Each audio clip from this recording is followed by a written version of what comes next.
শাশুড়ি মায়ের অধিকার গল্প হলেও সত্যি। গইলে সাজাল জ্বালার কালে ছোট্ট ঠাকুমা বিড়বিড় করা শুরু করতেন, আর অমনি বাঁশবাগানের ভেতর দিয়ে সু শব্দ তুলে দক্ষিণা বাতাস উঠত। আমাদের গোটা উঠোন মমা করত ধুনো আর অম্বুরি গুলের গন্ধে। বাড়ির সবাই মাথায় হাত ঠাকাত। দাদারা বৈঠকখানার পাশার ছক ছেড়ে চলে আইতেন। রাশভারী মানুষগুলো চোখ বেয়ে টপ টপ করে জল পড়ত।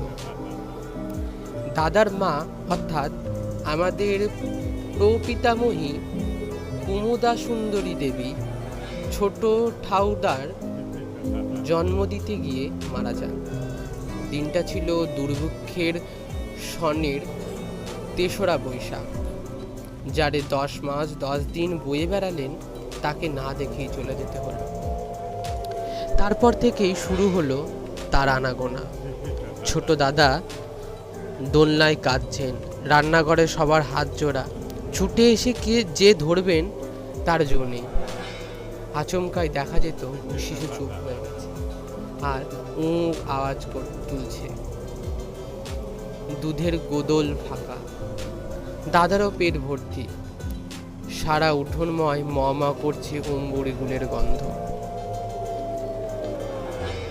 এই গুল দিয়ে তিনি দাঁত মাজতেন। সবাই শান্তি সস্তয়নের কথা বলেছিলেন, কিন্তু বড়দাদা অর্থাৎ আমাদের প্রপিতামহ গা করেন।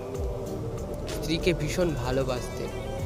মা যে সন্তানের ক্ষতি করতে পারে তা তিনি প্রাণ